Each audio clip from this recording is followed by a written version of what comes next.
Hey, what's up everybody? Lawler here with your EU power rankings for the week. Some major adjustments needed this week, so gonna be an interesting one. But as always, if you guys enjoy the content, you know what to do. Make sure you guys give it a like as well as hit subscribe and turn on notifications. We officially hit 20,000 subscribers. Greatly appreciated you guys, so thank you for all the continued support. And if you'd like to support me elsewhere, make sure you guys go give a like and follow to all the other social medias, which can be found in the description down below.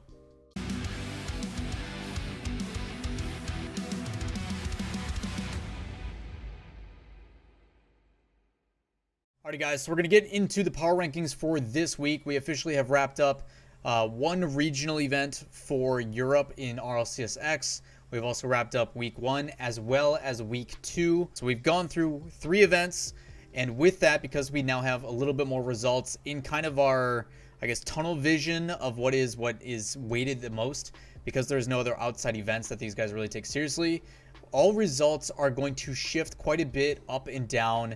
And until we start to see patterns develop where certain teams may perform better on certain formats or what it may be, these are going to continue to shift week in and week out. So just want to give you guys a heads up with that. Also, I've kind of changed the way that this is going to look, and we're going to also go from 10 to 1. There was very much so a request for that in the comments. So trying to do this up again. I've never done these before, so it is going to be a learning experience for me. So again, this is a subjective thing. This is an opinion piece. These are who I think is in these spots. There is a little bit of a gut feeling that comes with this. And ultimately, at the end of the day, I would love to hear what your guys' opinions are, whether it be here or stop over to the stream. I plan to do things like this on stream with my chat in the future over at twitch.tv/Lawler. So please come hang out with us. We'd love to have you. First and foremost, again, as a reiteration, a lot of these are going to change drastically based upon results, and that is bound to happen when there is minimal results to back it. So some exciting ones in here and some that may feel kind of, I guess, too simple or the easy way out, but we'll see what you guys think and how you feel with it. So with that said, let us get into the power rankings. There is some pretty crazy ones. First one up and in 10th place is going to be Guild Esports. They are not changing at all. So Guild, not a team that I would like to put any higher or lower. Their results to me have been somewhat stable based upon the replacement. In the regionals that happened last week, they did make top 8, so that's a big nod. They lost in the first round to Magnifico, Greasy and the boys in 4 games. In week 1 of the grid, they got swept 3-0 by Solary. They lost to Triple Trouble in 5 games, who then went on to win the entire thing and also lost to Top Blokes in 4, who were a team that ended up going into the semifinals and into the finals, losing to Triple Trouble. So unfortunate for Guild that week, they ran into both the winners, so kind of a tough situation for them there. So we do take that a little bit into factor about kind of the team that's hot that week. In week 2, which happened yesterday for me, is going to be, they lost to Vitality, they got swept right away, and BDS, who also swept them, so not a good start. But they did beat Chalked 3-2. Chalked, you gotta be better than 3-2 at this point. Many consider Chalked to be one of the worst rosters out of the 16 that can compete in this. So the fact that you're going the distance against them rather than having kind of a clean slate makes it tough for me to really bump you guys up at all, despite some performances here and there. But realistically speaking, I don't think you're doing so poor that you're ranking lower than some of these other rosters. So Guild Sports, you stay the same. On to number 9, we have got Top Blokes, another roster that is staying the exact same in 9th place spot, and I promise we will get some parity in this. Top Blokes was a team that had some pretty big performances both here and there, but there was a lot of teams that did it better over the course of 3 events. They did go top 8 in week 1 of the grid, losing to Oxygen in 5, so big performance there. The other issue though is they did go 0-2 in week 2 of the grid. They lost to BDS, which many expect, but then they also lost to the Monkeys. Monkeys is a team that I think they should be able to beat pretty handily, but they lost in 5. It was a pretty close match, which is good. I think the Monkeys are becoming more comfortable, and you're going to see that moving forward in a lot of these weeks, where a lot of the rival series teams that are promoting up are going to get more used to the RLCS level of playstyle, and I expect them to take a bigger jump in performance than I do the RLCS teams that are trying to remain at the top. That's usually how it works out. So shouts to Monkeys. Obviously, you guys know I was in a costume and also eating bananas for every victory they got, so we had some fun with it. But Top Blokes, you still perform well, but you are losing some matches that you shouldn't be. Therefore, you still remain the same. Their overall performances are still better than Guild, so they stay where they're at. Number 8, we are going to be looking at a little bit of adjustment. We got Team Liquid, and they're dropping down 1 spot, 7th last week, and are now in 8th. Part of the reason why is they just have not really had as good of results. I placed them pretty high from off-season results, but when it has come to the matches that matter the most, you're talking in the regionals, they didn't even make groups. They didn't make it into the top 16. Bad performances there.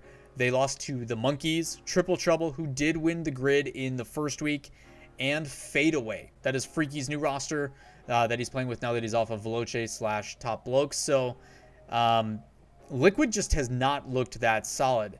I will say, though, in week 2, they did have a bit of a bounce-back week. They did take some notable wins over Dignitas and other couple rosters. I don't know if Jesse ended up playing or not. I don't think so. I think they got to play Jurias the whole time. But they did lose to Oxygen. So Liquid is getting some big notable wins and are showing that even though they may have an off week 1 week, they are still able to compete and show up in other weeks. Still, though, top 8 doesn't mean you're kind of tied for a bunch of people in this like 5 to 6 area, or this, I guess, 6 to 8 area.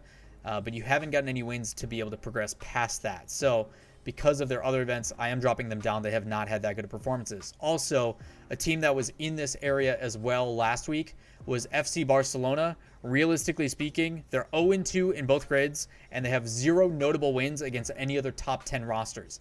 They, put simply, have not looked good and have been removed from the top 10. So, for your guys' awareness, Barcelona will not be on this list at all and are going to need some major changes before we even consider them to be in the top 10 or breaking into the top 10 in place of a team like Guild. So keep that in mind. The next team on the list is actually Triple Trouble. So Triple Trouble is a little bit harder to place because they were not on my sheet previously. I didn't really know where to place them initially. With Bluey, Breezy, and Hibs, it's a little bit weird. So in the initial stages, when it came to the RLCS, they were in Group A alongside Vitality, Barcelona, Singularity, Top Blokes, Solary, Monkeys, and Last Resort. Those were the 8 teams that ended up promoting forward. They did it by going 3-2.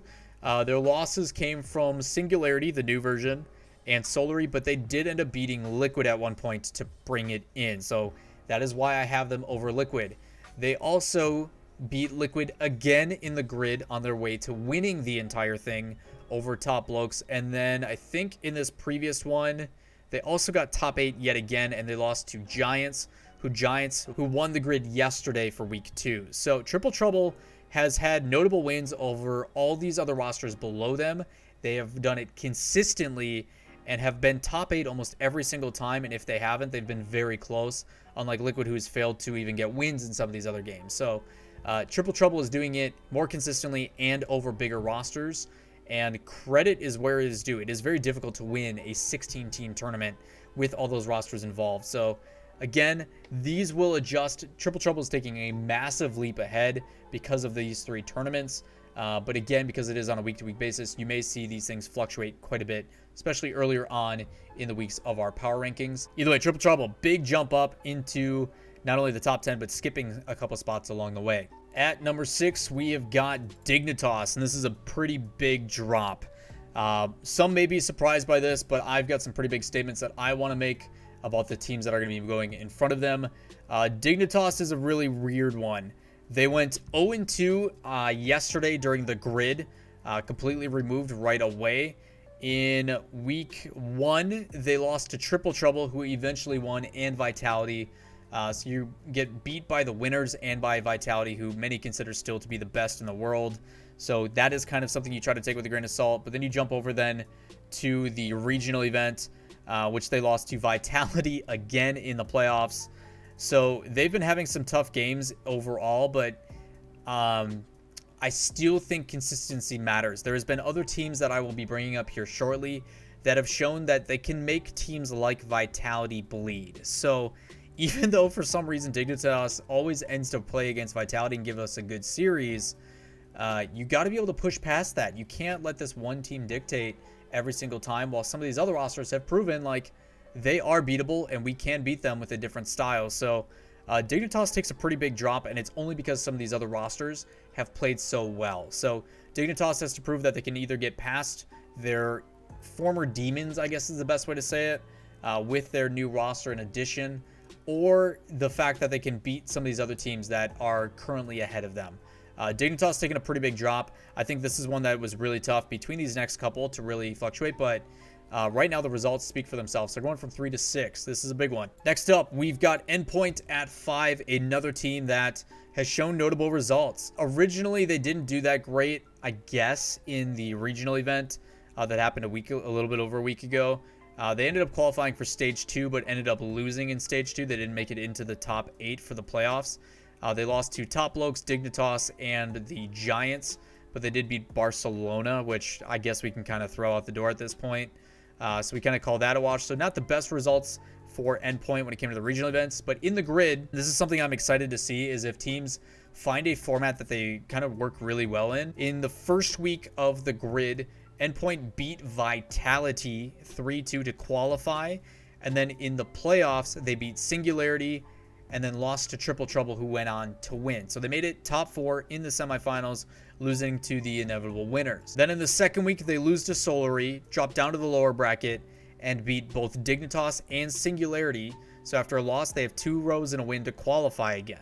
That gives them then into the playoffs, top 8 again, where they beat Vitality, and Vitality 3-0s them. So Endpoint is either winning high-profile matches or losing only to those really big-name teams, which to me puts them in the middle of the pack. They've proven that they can get those wins, but they know that they're tough wins either way. Endpoint to me is kind of that perfect middle team. They're like a 5-6 team right now, where I don't expect them to win every single time, but I know they can play upset, and they're gonna make teams fight for the win when they come together.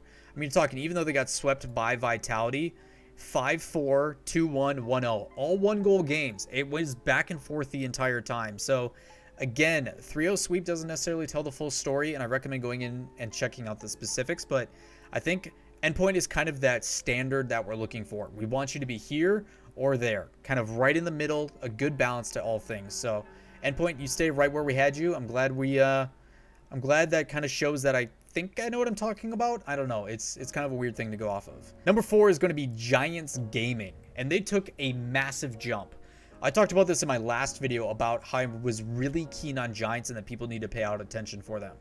They were a team that was previously RCD Espanyol has had and kind of snuck under the radar for a lot of people, where they just didn't get the time of day, but have really come alive in this new RLCS circuit format, where constant matches, exposure to the high level all the time, and they're playing great. I had them 8th last week just because I wanted to see how they did it in the pressure of the situations that comes with RLCS, but they take a big jump of 4 spots here.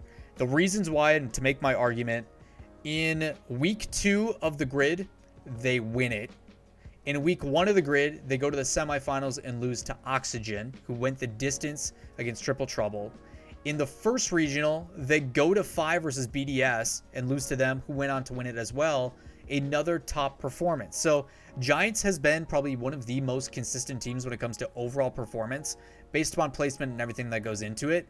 And the only time they lose is against a team that is ranked above them in what I have in this power ranking. So to me, Giants Gaming, still a very talented team. I think people need to be wary of them. I think they're just a better version of what I talked to just a little bit ago about Endpoint, where they are making you fight for every single series.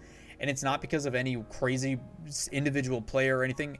This is, to me, a true team effort. They are all valued, and they just work so well together. So again, I think if people want an underdog or lesser known team, go root for Giants. They're phenomenal. They are a really good team. At number 3, and making my wish come true, I talked about this as well in my other video. I wanted this team to break into the top 3 because I thought they were plenty capable, and then they went on to win something. So we've got Team BDS jumping from 4th to 3rd.